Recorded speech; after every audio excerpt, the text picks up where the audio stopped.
untuk beriman itu jangan pakai akal, tapi beriman itu dengan berhikmat. Jangan pakai akal, Waduh. tidak boleh. Akalnya langsung kalau mau beriman, akalnya harus dihapus. Waduh, waduh, waduh. Malam bang, silakan open camnya bang. Kalau dari Kristen. Nah gitu. Oke, Anda mau bertanya atau mau ditanya? Silakan. Apa kabar bang? Sehat ya? Iya, alhamdulillah baik, sehat. Baru lihat nih apa namanya. Dan di sini ada apa tuh? Temanya Tuhan bukan yang digantung. Ya bang. Iya, Tuhan bukan yang digantung. Itu tema saya. Maksudnya itu Tuhannya siapa dan itu pertanyaan atau apa itu bang?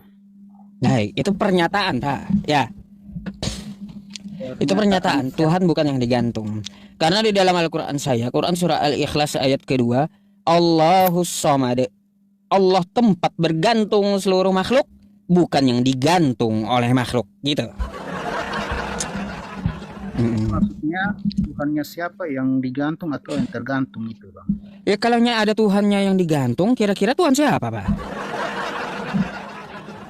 Gitu. Saya juga tidak tahu kalau ada Tuhan yang digantung itu.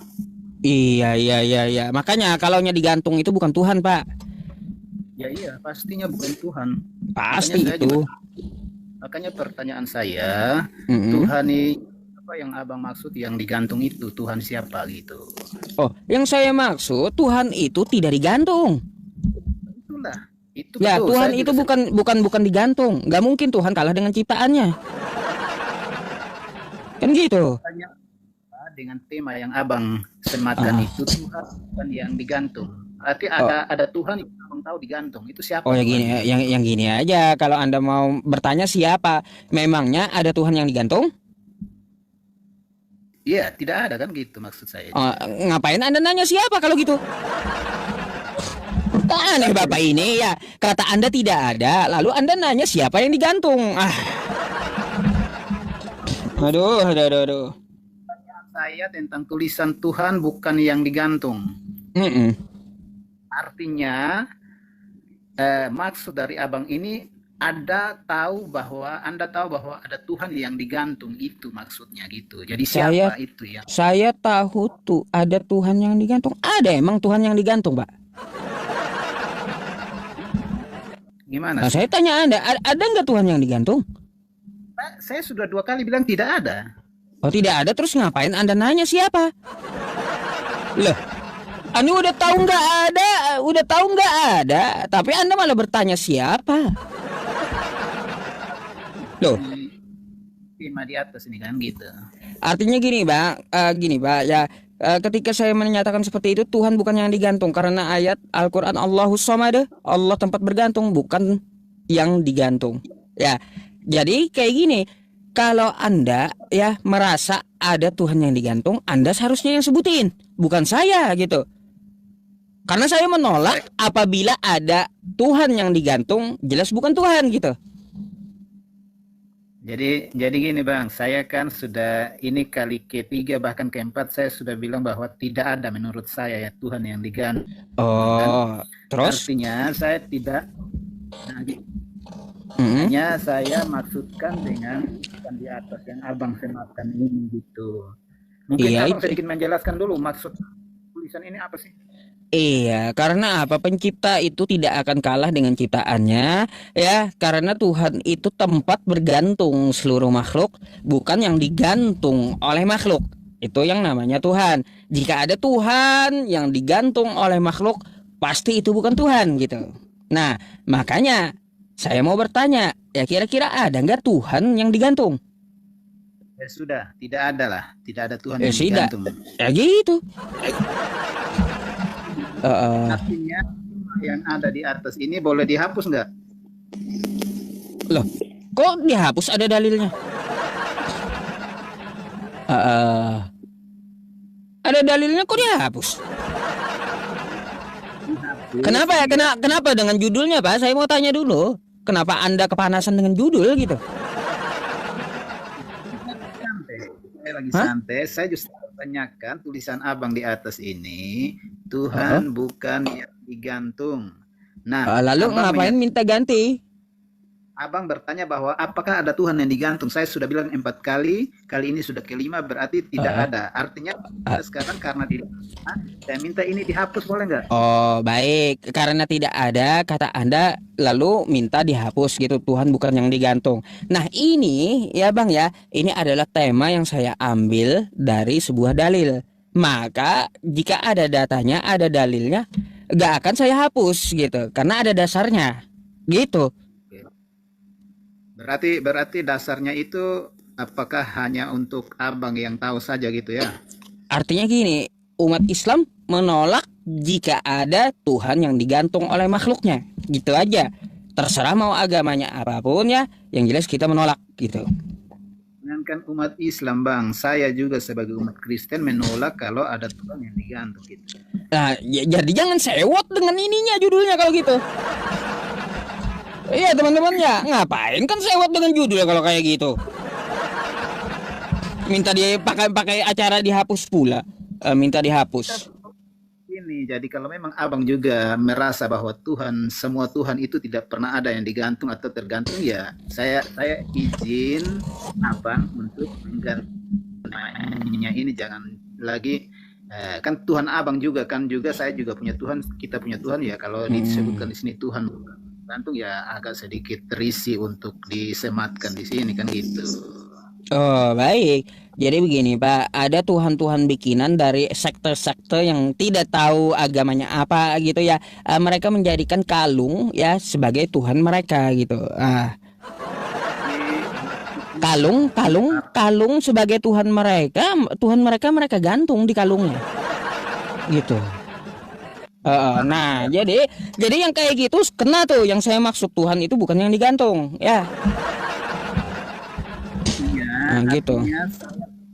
Saya bukan sekte yang menggantungkan Tuhan dalam bentuk simbol, jadi saya tidak perlu repot dengan ini ya. Nah makanya nggak perlu Anda protes dihapus itu. Ngapain Anda protes dihapus kalau kayak gitu, kalau Anda nggak ngerasa kan? Supaya maksud saya itu supaya jangan sampai apa namanya, ini kan abang ajaknya teman-teman saudara-saudara orang Kristen untuk masuk ke live abang kan. Jadi iya ya bang. Iya, karena selain tema ini mungkin teman-teman Kristen mau bertanya tentang Islam atau membahas tema lain juga boleh, masalahnya global tempat saya, tapi tema saya yang ini gitu. Kalau ada yang mau mempertanyakan tema silakan kita diskusikan gitu. Jadi begini bang, maksudnya saya itu adalah persepsi orang terhadap sesuatu yang menjadi pernyataan atau pertanyaan itu bisa saja akan memicu apa namanya sesuatu konsep dari orang itu yang bisa menjadi miss atau negatif gitu kan. Nah, sehingga maksud saya ini pernyataan atau sematan tulisan ini bisa mengandung unsur untuk membuat orang itu berpersepsi yang nanti kurang bagus, khususnya orang Kristen ya bang ya, kan beda-beda kita kan. Saya juga Kristen, umat Kristen Tuhannya tergantung emang. Memangnya digantung gitu lah, lalu kenapa tersinggung? Terus Anda juga mengkhususkan kenapa Kristen gitu, khusus Kristen kata Anda. Kenapa? Kalau merasa Tuhan Anda tidak digantung, ngapain protes kan gitu? Ini bang, ini bang, maksud saya gini, ini kan saya, nah kan ada banyak teman-teman Kristen yang nonton juga, kan gitu toh. Nah, kalau mereka diizinkan nanti mereka dapat kesempatan untuk masuk untuk berdiskusi dengan abang, tentunya kalau mereka dalam konteks pemahaman terhadap tulisan ini berbeda, maka tentunya itu tulisan ini akan memicu persoalan atau memicu kontradiksi terhadap teman-teman yang lain nanti kan, begitu kan maksud paham ya bang? Baik. Jadi kalau kita abang menulis seperti ini, menyematkan seperti ini, tentunya harus mempertimbangkan dampak ketika ini jadi pembahasan, maka Heeh. pembahasan itu baik. Nah, pembahasan ini mengarah ke positif atau negatif. Kalau Heeh. pembahasan ini menurut pertimbangan saya, ini bisa lebih terarah ke arah negatif untuk penanggapan orang-orang masing-masing orang kan begitu toh. Jadi Baik, jangan itu boleh saya terjadi tanggapi, Pak? untuk kalau boleh diganti tapi kalau abang mau tetap sematkan ini tidak masalah gitu. Baik, Pak. Selain di dalam agama Islam, saya kan juga mempelajari yang di luar agama Islam, contoh Kristen gitu ya. Anda kan ngaku Ya, Kristen, Anda mengakunya ya. Tuhan Anda tidak digantung. Lalu eh, dari sejarah perjalanan Kristen, Tuhannya itu kan digantung di kayu salib, toh. Sesuai dengan di kitab Anda di Galatia 3 nomor 13. Iya, Lalu Anda konteksnya, Anda Anda bilang nggak digantung. ya, konteks dalam penerjemahan itu harus kita sesuaikan bang, gitu, kan? Nah, kalau kita langsung menyimpulkan, tentunya lari daripada konteks atau maksud, gitu kan, abang? Gitu. Jadi begini Pak ya, ketika saya menuliskan judul Tuhan bukan yang digantung ya, dan Anda sepakat ya, coba Anda ke kitab Anda, ke Galatia 3 nomor 13 tuh ya. Dibaca aja, Nih bang. Bang, Kalau abang, oke. nih ya, Kristus telah menebus kita dari kutuk hukum Taurat dengan jalan menjadi kutuk karena kita. Sebab ada tertulis, terkutuklah orang yang digantungkan nih pada kayu salib. Hmm, Ah, ya, Kristus siapa Pak? Tuhan atau bukan? iya, Tuhan atau bukan Kristus? iya, Tuhan Yesus Kristus, iya. Oh, berarti Tuhan Anda digantung Pak. Tadi ngomongnya kagak. Ah.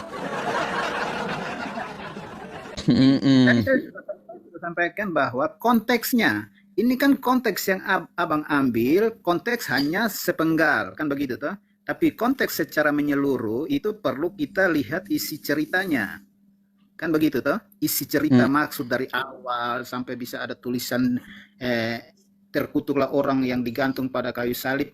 Nah, ini di konteksnya itu harus secara menyeluruh, jangan kita ambil satu konteks yang menjadi apa namanya seakan-akan itu kesimpulan untuk menyudutkan gitu ya. Hmm. Jadi terkutuklah orang yang digantung di salib kan begitu kan? Nah, nah itu dalam konteks penyalipan, dalam konteks penyalipan itu di zaman dulu itu artinya bahwa setiap orang yang mengalami penyalipan itu, ini kita berbicara manusia dulu, itu dia adalah pasti orang yang jahat baru dia mengalami hukuman Bentar Pak, saya penyalipan. nggak nanya masalah yang lain-lain gitu. Kenapa Bapak malah melebar? Konteksnya yang saya Enggak, bawa Galatia 3 nomor 13 tadi, Kristus itu siapa? Kata Anda Tuhan, kan kayak gitu. Tuhan di situ digantung di kayu salib. Kan kayak gitu. hmm. Hmm. Berarti ada dong Tuhan yang digantung Pak. Beda dengan pernyataan Bapak di awal. Katanya Tuhan Anda nggak digantung. Berarti Tuhan Anda digantung. Gimana sih? Tidak ada Tuhan yang digantung. Mau tepu-tepu berarti Bapak ini. Tuhan, Tuhannya abang tidak ada yang digantung atau ada Tuhan abang yang digantung. Enggak, Tuhan saya itu maha kuat. Makanya saya sendiri, Tuhan saya sebagai orang Kristen yang saya percaya Tuhan Yesus Kristus itu tidak pernah digantung-gantung gitu bang. Loh, berarti salah ini Bibelnya Pak. Ini kan Memang salah Kristus dalam nih. Kristus Tuhan iya. Anda kan gitu telah menebus dosa. Kan gitu, kutuk hukum Taurat dengan jalan menjadi kutuk, betul? Sebab tertulis, terkutuklah orang yang digantung nih pada kayu salib. Yesus kan digantung di salib, betul? Yesus itu Iya. Tuhan, berarti Tuhan Anda digantung, Pak. Ah, Boleh. Artinya saya coba ikuti arah pemikiran abang dulu ya. Saya ikuti arah pemikiran abang untuk menjelaskan dari konteks Galatia tadi ya. Hmm. ya Artinya saya kan hanya ini menyatakan ada Tuhan yang digantung tuh ya, sesuai ayatnya sendiri, Bible Anda sendiri. Anda bilang nggak ada Tuhan, Anda nggak digantung, nggak jujur Anda. Gantung. Lah, terus Kristus siapa yang digantung ini? Iya, itu dalam yang saya bilang tadi, konteksnya apa? Dalam konteks sebagai Yesus disalib itu dalam konteks penyaliban, dalam pengertian untuk penebusan dosa manusia. Masuk abang juga gitu. Dosanya ditebus oleh Yesus Kristus. Gitu, kan? Iya, saya nggak masalah Pak. Itu kan ajaran dari Kristen. Nggak pernah saya masalah tentang masalah itu. Itu ajaran dari Kristen. Tapi kan yang kita bahas ini masalah yang digantung. Ternyata ada Tuhan yang digantung gitu.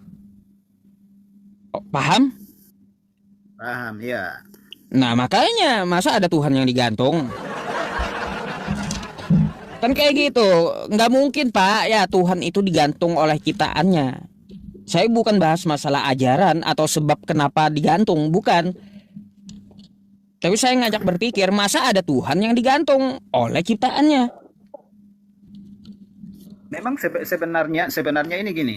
Jadi ini sebenarnya pemahaman secara luas itu kalau kita mau kaji yang lebih dalam, lebih jauh, lebih banyak lagi tentunya penjelasan tentang Kristus digantung itu sebenarnya panjang juga. Kalau kita menjelaskan sekarang waktunya tidak akan cukup. Gitu ya. Waduh, iya. Nggak cukup waktunya, kepanjangan itu kalau doktrin Kristen Pak dijelaskan nggak cukup, 2 hari pun nggak cukup kita waktunya kalau doktrin Kristen itu. Kalau pembahasan abang ini hanya seputar sepenggal kata itu lalu dibahas menjadi sesuatu yang berlebihan, tentunya kita kalau mau ulas supaya dia harus menjadi sempurna, tentunya butuh waktu panjang untuk memberikan pengertian kepada abang yang belum mengerti tentang yang dimaksud daripada Injil tadi Galatia itu, kan begitu kan, gitu bang. Injil. Iya. Dari mana kitab ini Injil Pak? Ya kalau Bible saya tahu gitu. Jadi gini, kembali ke tema ya, Tuhan bukan yang digantung. Jadi begini Pak, ketika Anda sampai ke tempat saya tadi, saya bertanya kepada Anda apakah ada Tuhan yang digantung? Kata Anda tidak ada. Setelah kita membaca Bible Anda, ternyata Tuhan Anda digantung. Jadi Anda ini kontradiksi dengan pernyataan Anda gitu. Gini bang. Gini, maksudnya gini. Kalau tadi awal abang tanya, apakah Tuhan saya digantung? Kan saya bilang tidak. Nah, kemudian ketika abang masuk lagi ke dalam Galatia tadi, abang menunjukkan sepenggal ayat yang sebenarnya harus dibaca secara keseluruhan dari satu pasal itu sampai dengan ayat pertama sampai selesai harusnya gitu, kan begitu. Ya itu kan dari cerita, alur ceritanya kata Anda, paham saya. Dengar penjelasan dulu bang, gitu ya. Jadi karena abang ambilnya sepenggal aja untuk diterjemahkan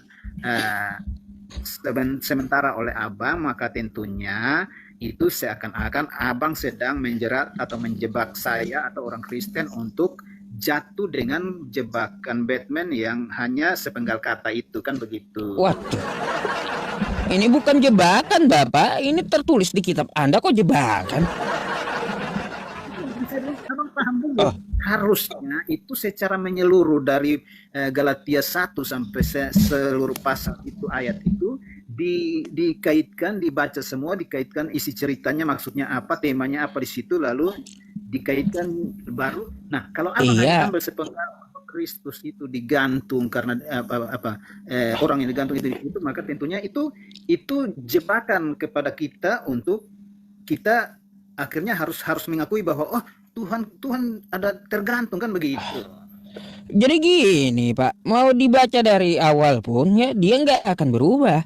Endingnya juga Yesus itu kan memang digantung di salib, betul nggak? Iya. Nah, jadi nggak perlu repot kita baca dari awal memang. Endingnya menurut Kristen nebus dosa atau sudah dinubuatkan atau bla bla bla lainnya terserah gitu. Endingnya ya tetap digantung juga dia gitu loh. Mau kita baca satu perikop pun kayak gitu juga. Nah, siapa Yesus kan katanya Tuhan Anda.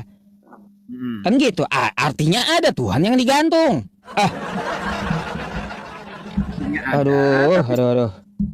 penebusan dia sudah selesai, tidak digantung lagi, Bang. Artinya bahwa tidak perlu membahas lagi bahwa ada Tuhan yang digantung karena sudah selesai pekerjaan penebusannya gitu konteksnya.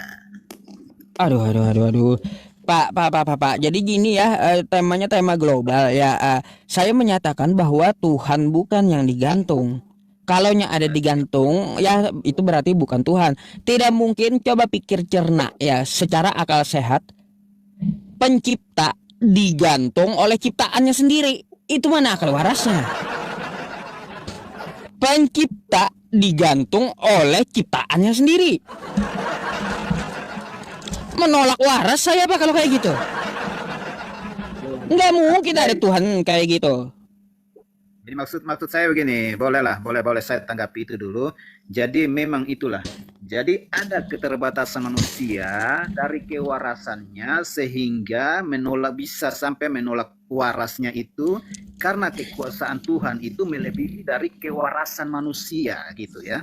Jadi lebih dari logika manusia, itu kekuasaan Allah itu melebihi dari logika manusia. Sehingga kalau kita mau berasumsi, kita mau berdalil dengan hal-hal yang semacam ini, pemahaman itu, maka langsung menunjukkan manusia kita sekarang ini punya keterbatasan untuk memahami maksud dan kuasa Allah. Baik. Jadi Pak, terkait tentang masalah Tuhan yang seperti Anda sampaikan, kagak mungkin juga Tuhan itu ya mengajarkan yang menolak waras gitu. Nggak mungkin. Kita tahu ya Tuhan itu berkuasa maha segalanya ya di luar kewarasan manusia kata Anda. Tapi tidak mungkin Tuhan itu ya melanggar kewarasan agar apa? Kita diberi akal.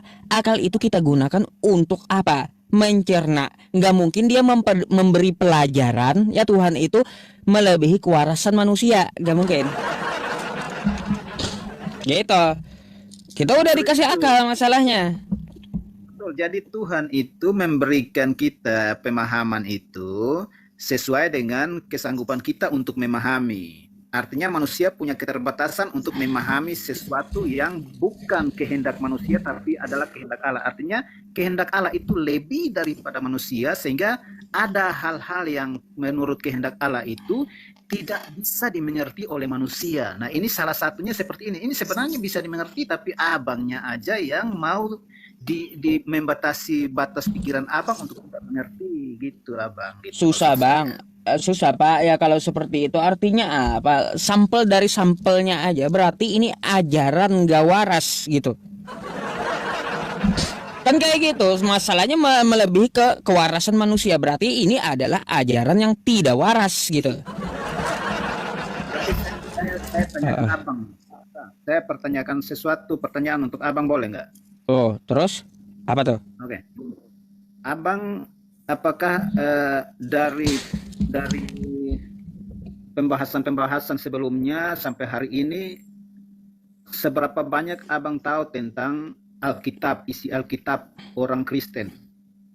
Saya udah baca Pak dari 7 tahun yang lalu dari Kejadian sampai Wahyu cuma bacanya nyicil gitu. Iya, artinya berarti saya ikuti jalan pikiran abang bahwa abang sudah paham tentang, sudah tahu isi Alkitab secara menyeluruh karena sudah dari 7 tahun lalu, berarti abang sudah cukup paham tentang isi Alkitab orang Kristen ya. Terus? Pertanyaan saya, apakah abang membaca Alkitab orang Kristen itu tidak bertentangan dengan hukum daripada Islam sendiri atau bagaimana? Baik. Jadi begini Pak ya, di dalam agama Islam ada sebuah hadis thalabul ilmi fardhatun ala kulli muslim. Setiap muslim itu wajib belajar gitu. Apa aja yang dipelajari ya, banyak ilmu yang dipelajari. Ilmu keseluruhan itu perlu dipelajari kalau kita mampu. Nah, salah satunya ilmu di kitab orang lain agar membentengi diri kita dari pendangkalan akidah dan untuk dakwah ya, untuk dakwah kepada umat Islam hati-hati dengan pendangkalan akidah, maka tidak bertentangan gitu. Yang penting kita tidak mengimani apa yang dibaca gitu. Ketika saya membaca kitab Kristen, bahkan saya punya Pak kitab Kristen ya. Nah, boleh saya membaca ya, boleh gitu. Tetapi haram bagi saya untuk diimani. Itu hukum Islamnya. Gitu. Jadi haram untuk imani, tapi tidak haram untuk memegang atau membacanya ya. Enggak. Karena untuk belajar, perintah belajar itu ada. Ya, berarti saya sebagai salah satu orang Kristen mengucapkan terima kasih karena abang turut ikut serta membaca dan memahami tentang Alkitab saya. Dan yang saya imani, saya percayai bahwa semua yang ada dalam isi Alkitab itu adalah firman yang keluar dari mulut Allah sendiri, abang. Ya, jadi terima kasih buat abang yang sudah pelajari Alkitab dan abang sudah paham. Maka dari pemahaman yang abang tahu tentang Alkitab itu, sebenarnya menurut saya abang sudah tidak perlu lagi membahas atau abang sudah tidak perlu lagi mengangkat tema-tema yang justru kalau yang abang naikkan di sini dan itu kemudian yang diajak itu adalah orang Kristen. Gitu kan, Baik, Bang. gini Pak ya. Ketika saya sudah membaca kitab Anda dari Kejadian sampai Wahyu gitu ya. Ketika saya mau mendiskusikan kitab ini ya, yang bacaan saya ini, tiba-tiba penyampaian penganutnya itu beda dengan kitabnya semua gitu. Ini yang jadi masalah gitu loh. Yang mana? Ketika yang saya mana, yang mana, Bang? Ketika Yesus saya baca tentang Yesus mengajarkan bahwa Tuhan itu Esa. Hai Bani Israel, Tuhan Allah kita, Tuhan itu Esa. Kata pengikutnya Tuhan itu 3 dalam 1. Maka bertentangan gitu. Loh, kata saya kenapa beda dengan ajaran kitabnya, ajaran Yesusnya gitu. Jadi itu kembali lagi seperti tadi yang abang bilang bahwa hukum Islam itu boleh mempelajari semua ilmu termasuk Alkitab ya. Ya iya. Tapi tidak boleh mengimani. Abang mengimani menurut ajaran Islam, imaninya itu bahwa Al-Quran misalkan kan. Salah satu iman abang itu sebagai umat muslim ada kepada Al-Quran ya. Iya betul. Itu artinya bahwa karena abang tidak mengimani isi Alkitabnya orang Kristen, tentunya abang tidak punya kemampuan atau abang mengalami keterbatasan dalam pemahaman yang tidak bisa abang paksakan untuk menjangkaunya tentang isi daripada Alkitab itu yang kita percaya dan kita imani sebagai firman yang keluar dari mulut Allah gitu abang. Pak, Anda juga menyampaikan kepada saya bahwa kitab Anda itu firman yang keluar dari mulut Allah 100% memang. Iya. Coba Anda buka Lukas 1 sampai 3. Nah, jangan dulu abang alihkan ke mana-mana. Kita kan berbicara, saya tadi berbicara dalam konteks iman ya.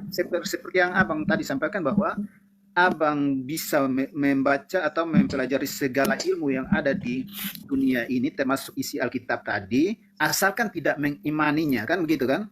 Nah, konteks yang dimaksud saya adalah saya mengimani Alkitab bahwa itu adalah firman yang keluar dari mulut Allah. Iman saya dong. Saya tidak. Itu dari mana? Dasar iman Anda dari mana? Ya? Dasar iman Anda dari mana? Dasar iman saya adalah segala sesuatu yang tidak bisa kita lihat. Gini, maksud saya, Anda mempercayai seperti itu dasarnya dari mana? Dasar yang gimana, Bang? Maksudnya kalau saya kan beriman dalam agama Islam, saya dasarnya itu ngambilnya dari Al-Quran saya, kan gitu. Ada pedoman hidup saya. Nah, Anda berbicara seperti itu, dasar Anda itu dari mana? Ya, dasarnya dari Alkitab, Bang. Nah, kalau Alkitab Anda berbeda dengan iman Anda ini.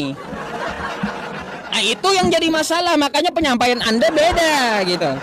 Beda dengan kitab Anda. Makanya ketika saya baca, ya, kata Anda beriman dari kitab Anda. Kitab Anda ini, Pak, bukan firman Tuhan, bukan.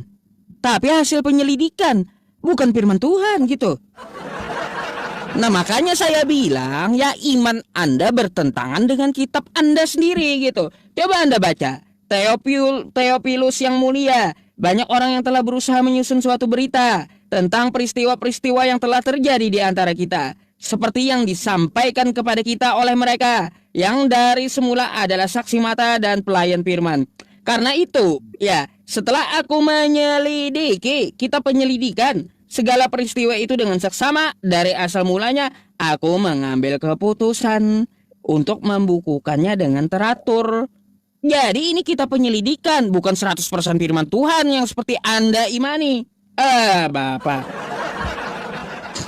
Nah, itulah saya bilang, iman Anda ya bertentangan dengan kitab Anda. Boleh, silakan. Artinya itu menurut tanggapan Abang, saya menghargai.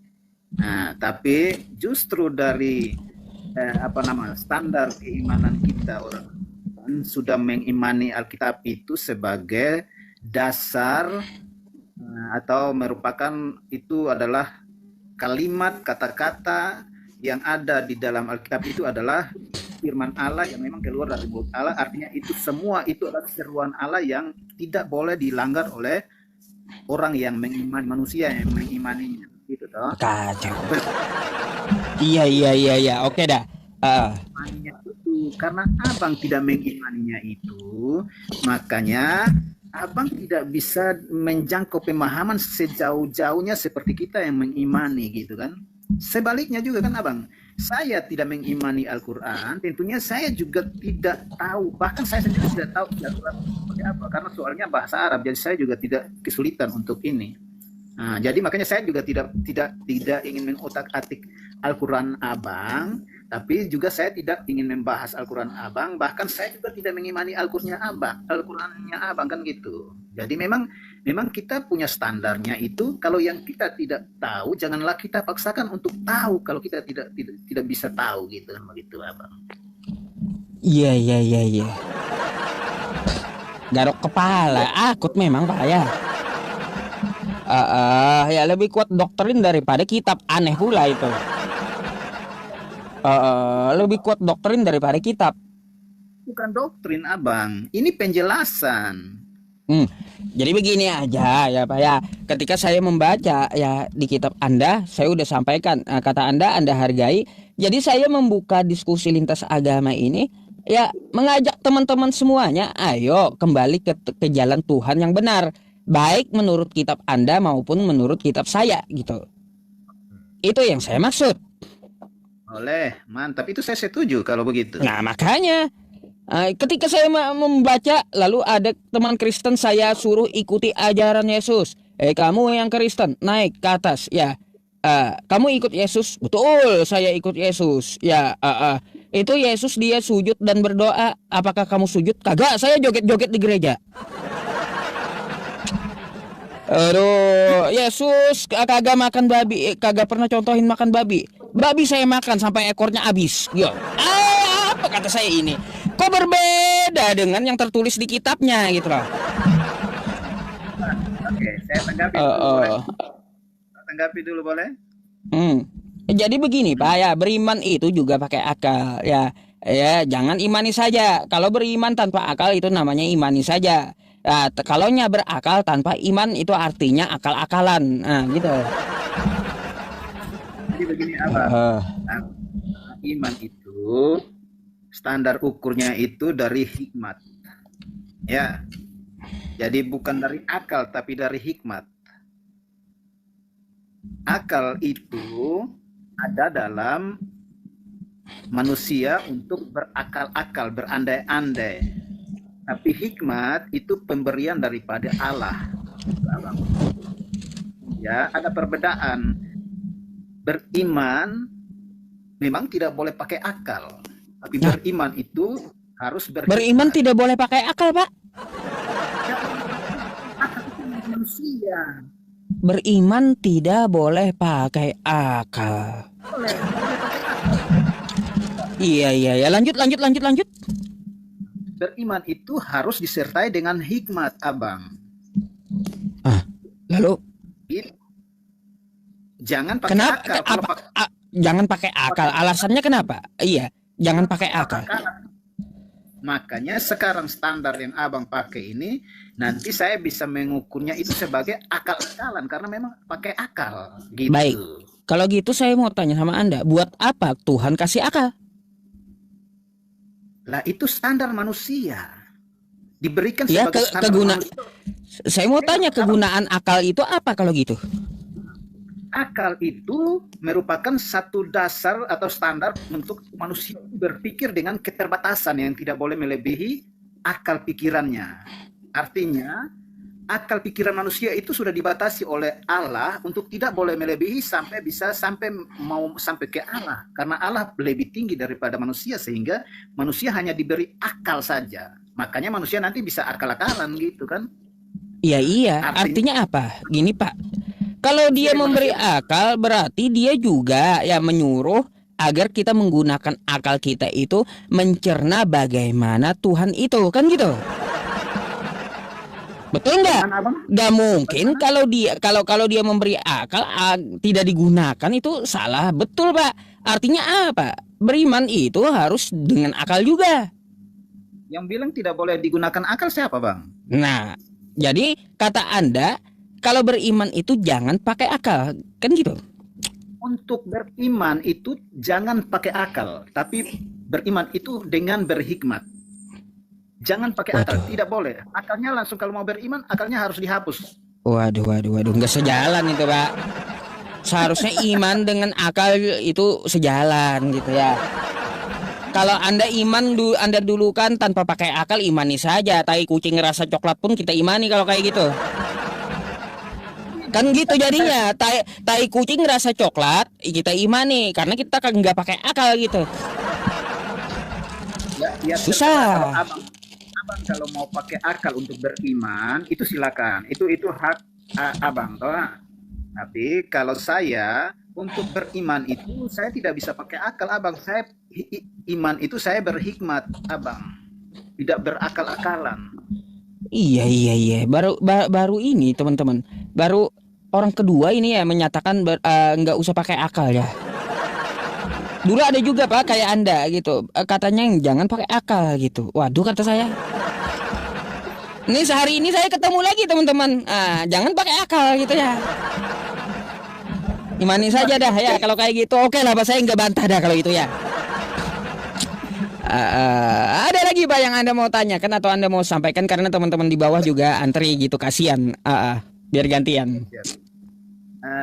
Jadi maksudnya begini, artinya room abang ini saya melihatnya artinya kalau dalam posisi orang yang abang temui di sini, orang Kristen itu tentunya saya juga minta supaya jangan sampai orang-orang yang masuk, kan orang pengen masuk-masuk saja Bang, tapi tidak semua orang itu punya pemahaman yang luas atau punya kemampuan untuk berdebat atau berdiskusi dengan abang, sehingga seandainya ada orang Kristen yang masuk kemudian secara ukuran abang ini saya yakin bahwa abang ini orang yang paham, orang yang cerdas, orang yang pintar, ya bisa menilai orang itu seperti apa.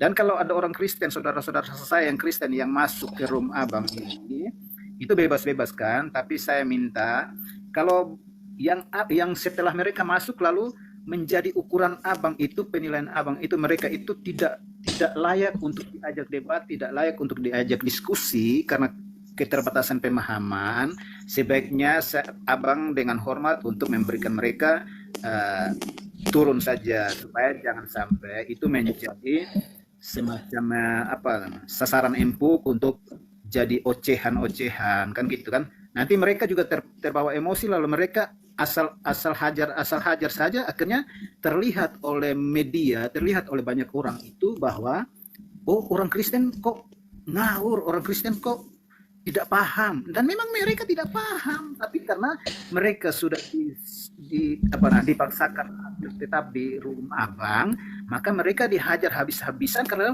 mereka punya keterbatasan untuk pemahaman terhadap bagaimana yang abang maksudkan untuk ajak diskusi itu. Itu Bang. Oke, terima kasih penyampaiannya Pak ya. Oke, saya nggak hanya memberikan Anda waktu gitu untuk menyampaikan sesuatu. Ada lagi? Enggak, maksudnya kalau dari Abang ada pertanyaan atau ada pesan apa gitu boleh?